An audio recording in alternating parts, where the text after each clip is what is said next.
Wow. Das ist schon angemacht. Ja. Hier ist das Messer, was ist hier?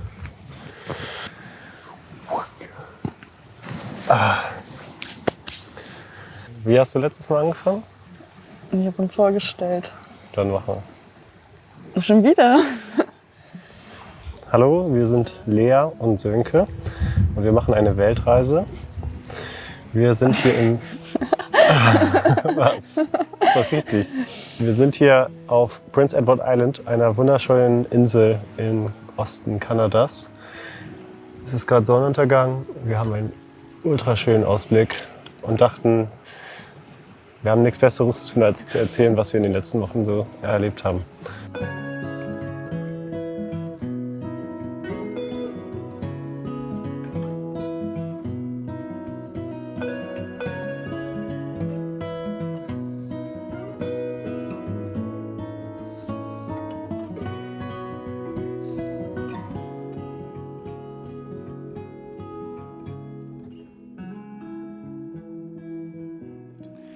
Also im letzten Video haben wir schon erzählt von unserer Überfahrt quasi von den USA nach Kanada.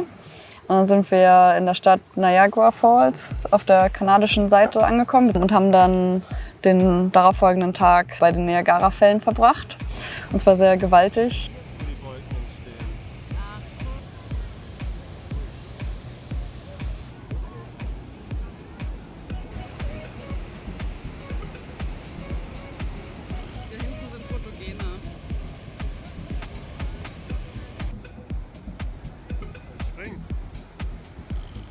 Aber natürlich auch super touristisch, kann man sich auch vorstellen.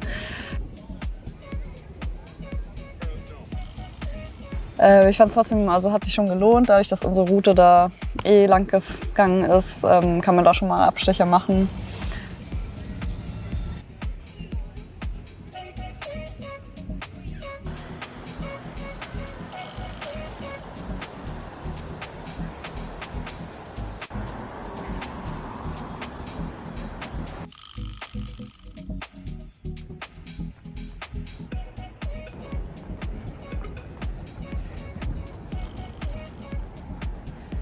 Genau, da ich an dem Tag auch Geburtstag hatte, haben wir beide ein sehr cooles Geburtstagsgeschenk bekommen. Und zwar eine Hotelübernachtung mit Blick auf die Niagara-Fälle in welchem Stock waren wir? 30. Stock oder so? Ich glaube schon. Das war natürlich richtig cool. Und abends ist da ja auch ein Feuerwerk über den Wasserfällen. Das konnten wir auch aus dem Hotelzimmer beobachten. Es war richtig cool.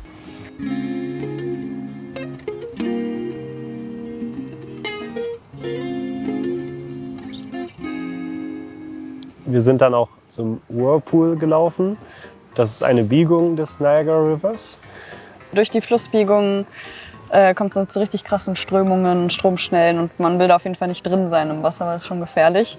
Aber da ist so ein kleiner Mini-Strand und da kann man hin und sich das alles angucken und das ist ganz cool.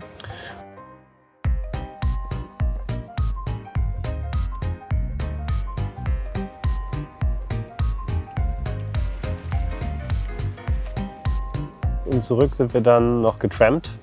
Unser erstes Mal in Kanada im Auto. Nach 5 Minuten wurden wir mitgenommen von 2 Indischstämmigen, die uns direkt zurückgebracht haben in die Innenstadt und wir dann noch den Rest des Abends schön dort verbringen konnten. Ja. Am nächsten Tag sind wir dann mit dem Flixbus nach Toronto gefahren. Das sind ungefähr 2 Stunden und war nicht sehr teuer.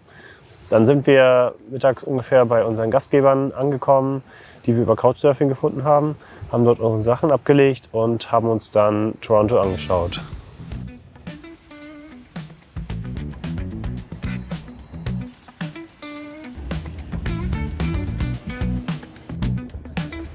Wir haben zum Beispiel die Fähre rübergenommen zu den Inseln, die Toronto vorgelagert sind.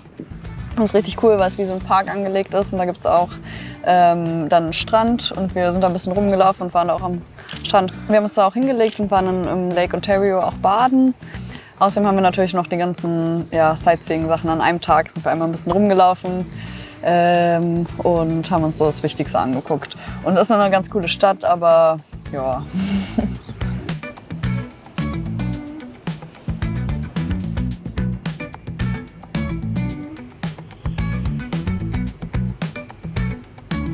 Und am besten hat uns gefallen von Toronto eigentlich der Distillery District, der war richtig cool. Da konnte man auch sitzen und was essen und trinken und da waren so ein paar coole Läden. Genau. Wir hatten auch wirklich Glück mit unseren Couchsurfing-Hosts. Wir haben uns sehr viel austauschen können und es war auch sehr cool, mit denen abends zu kochen. Am ersten Abend haben wir was für die gekocht und am zweiten Abend gab es für uns ein indisches Gericht. Dosa. Dosa hieß das? Ja. Das war sehr, sehr lecker. Und schon mal auf Indien vorbereitet. Wo es noch schärfer werden wird. Ja. Weil sie haben extra darauf geachtet, es nicht scharf zu machen und wir fanden es trotzdem scharf. Ja. Am nächsten Tag sind wir dann mit dem Flugzeug von Toronto nach St. John's auf Neufundland geflogen. Liegt ganz im Osten Neufundlands und ist praktisch der östlichste Punkt Kanadas und somit auch Nordamerikas.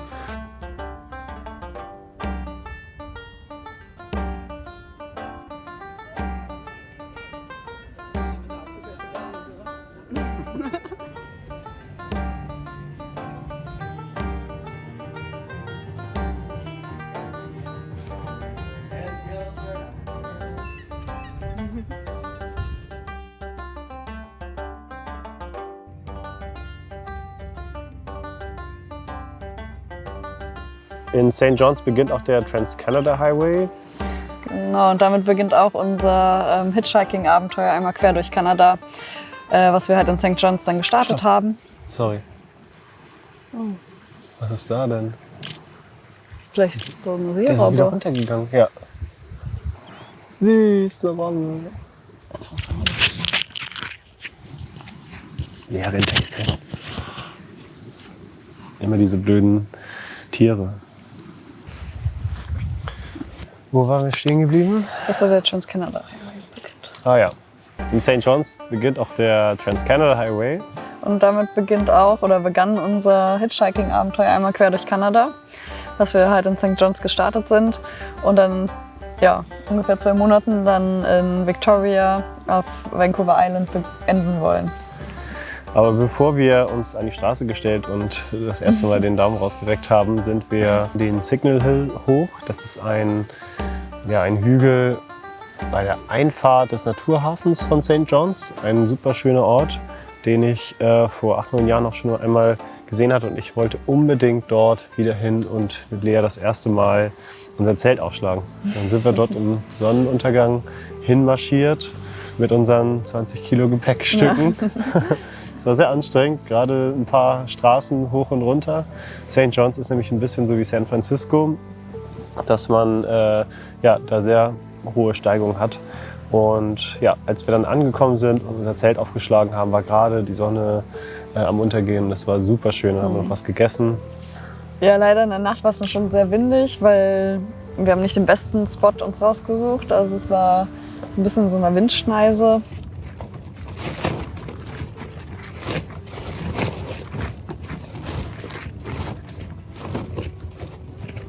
Ja, also ab der zweiten Hälfte der Nacht konnten wir ein bisschen besser schlafen, hat der Wind ein bisschen abgenommen. Aber unser Zelt hat leider sehr, sehr viel rumgeflattert und Geräusche gemacht und ein Hering hat sich auch gelöst.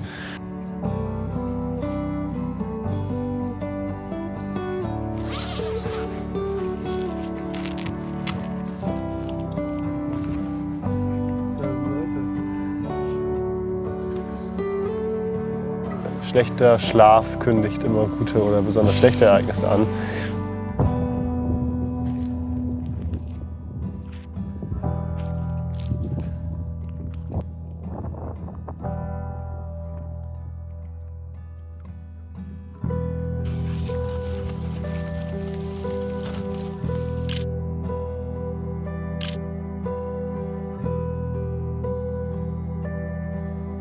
Und am nächsten Tag ging es dann los mit unserem Hitchhiking-Abenteuer. Ja. Wie war denn der erste Tag?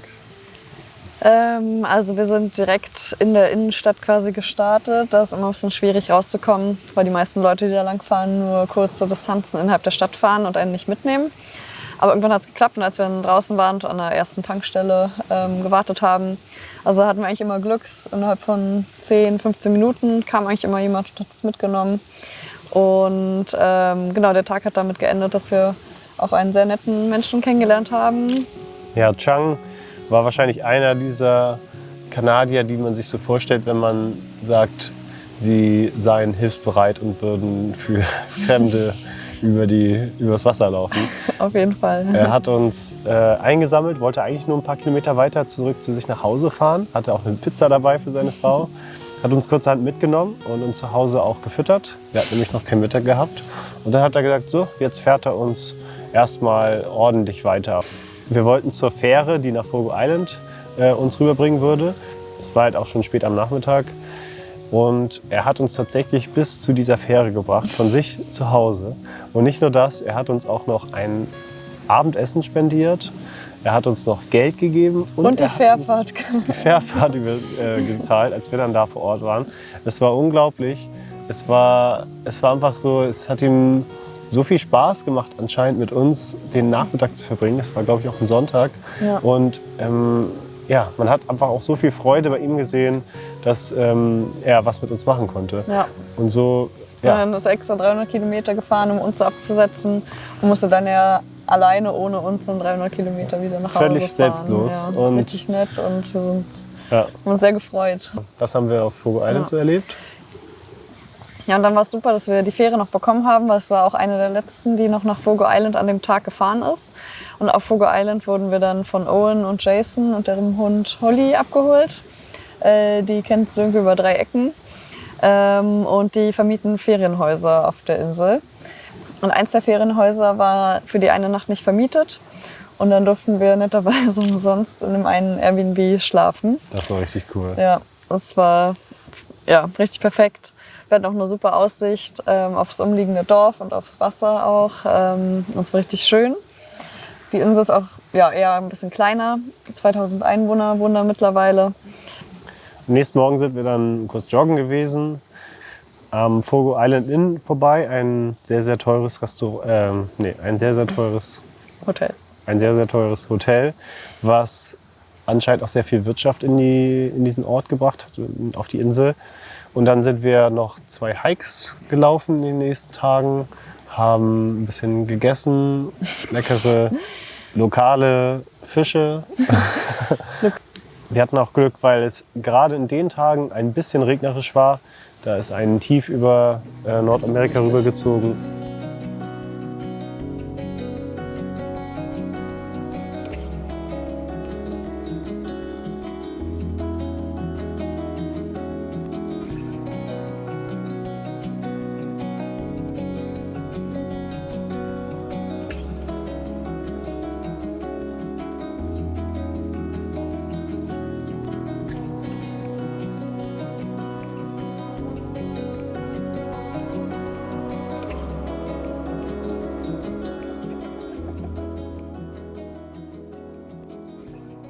Dann sind wir zurück zur Hauptinsel von Neufundland wieder mit der Fähre ein paar Tage später und wurden auch wieder gut mitgenommen beim Hitchhiken.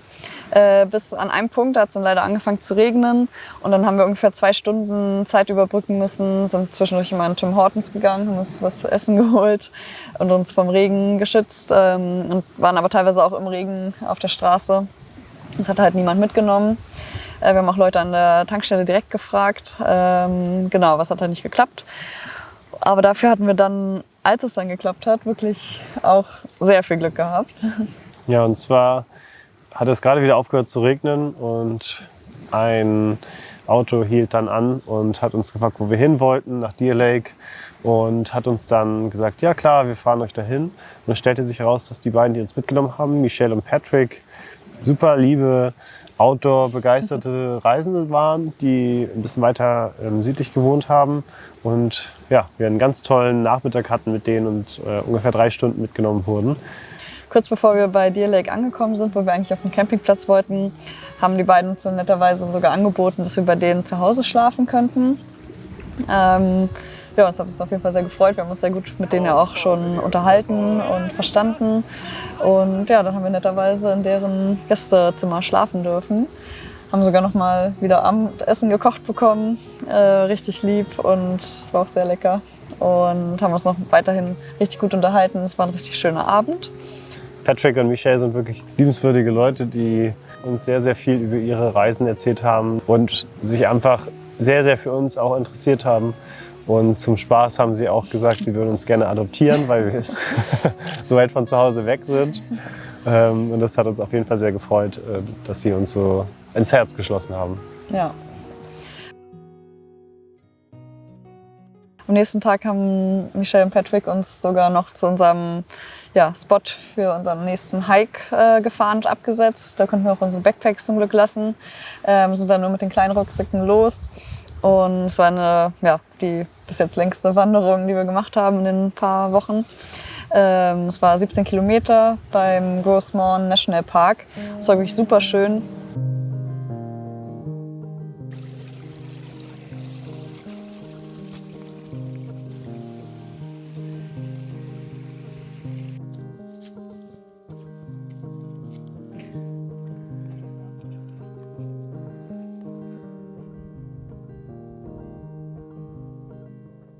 Aber teilweise ging es auf so eine Steinpiste hoch. Und ich fand, die war schon ein bisschen gefährlich auch. Über 2 Kilometer hat sich es, glaube ich, gezogen, dass man da hoch musste auf 400 Meter Höhe. Aber es ist nichts passiert.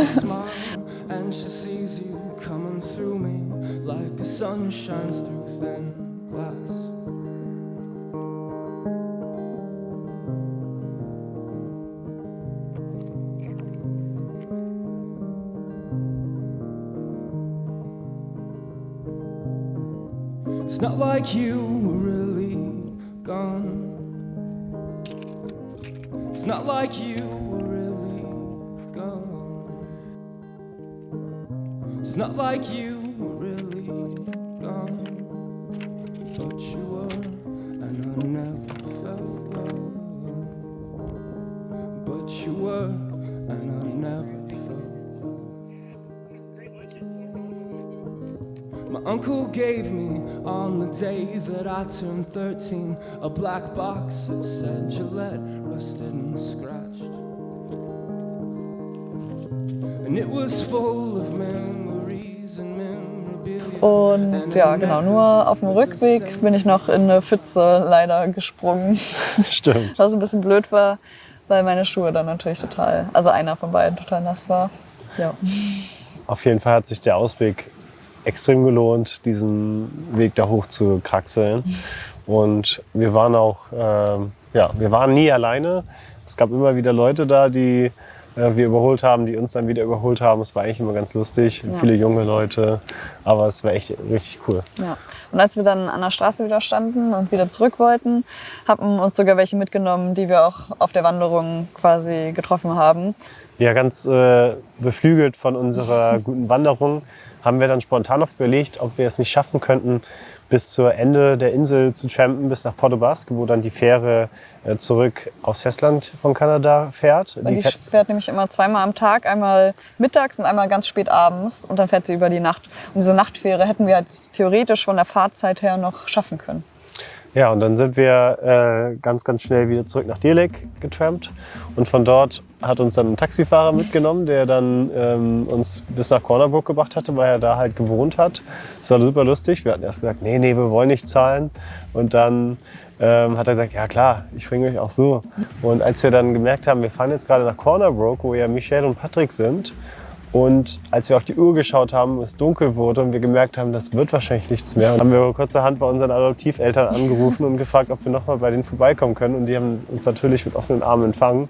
Und kurzerhand standen wir wieder vor ihrer Haustür und durften noch eine zweite Nacht bei denen übernachten. Ja, und am nächsten Morgen war dann unsere Herausforderung, so schnell wie möglich zu dieser Fähre zu kommen. So sind wir dann relativ früh morgens wieder los auf die Straße. Hatten da aber leider nicht das erhoffte Glück, und direkt einen Ride zu bekommen bis zur Fähre. Letztendlich hat uns dann doch jemand mitgenommen nach Stephenville. Wir haben da auch schon gemerkt, dass wir die Fähre nicht mehr schaffen würden. Sean hat uns dann auch netterweise sogar noch eingeladen zu sich nach Alberta, weil er eigentlich da wohnt und wir dann in ein paar Wochen da vorbeifahren.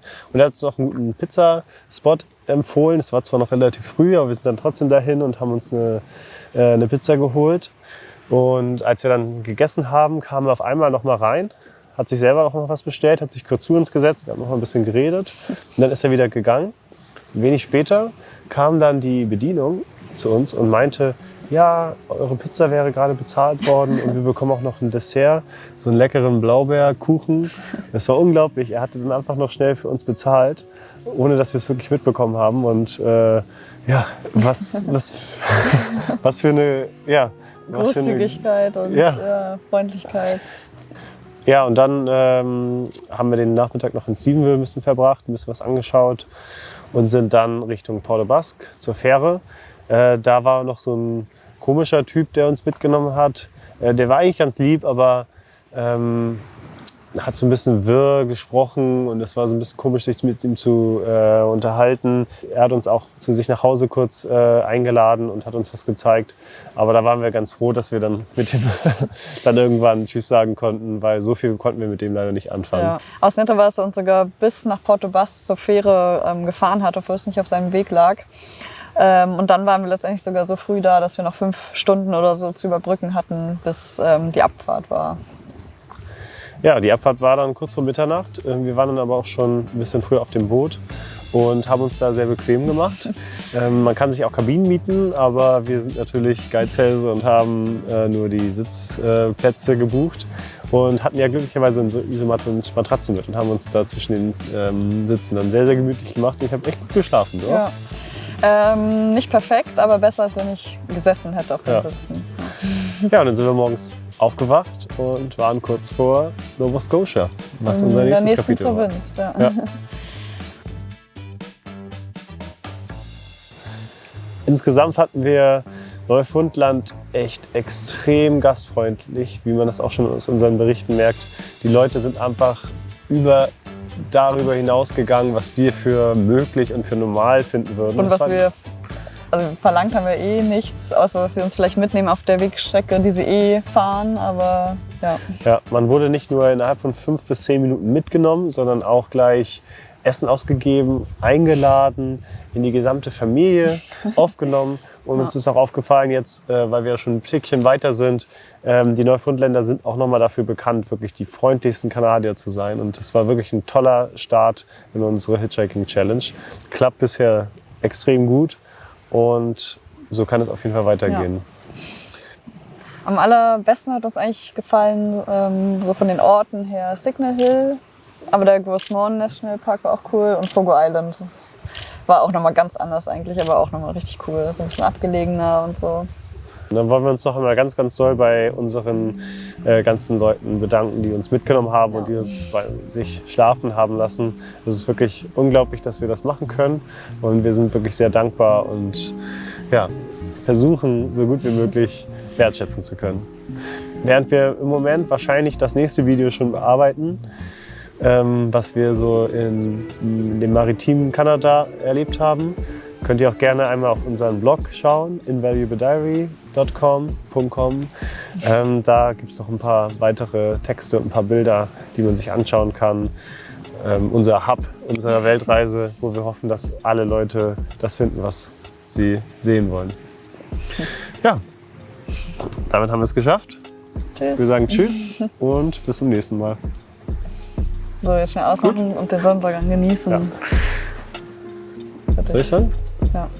Also, was willst du? Ach so, das wär's dann? Ja. Stimmt. Das war's. Ja.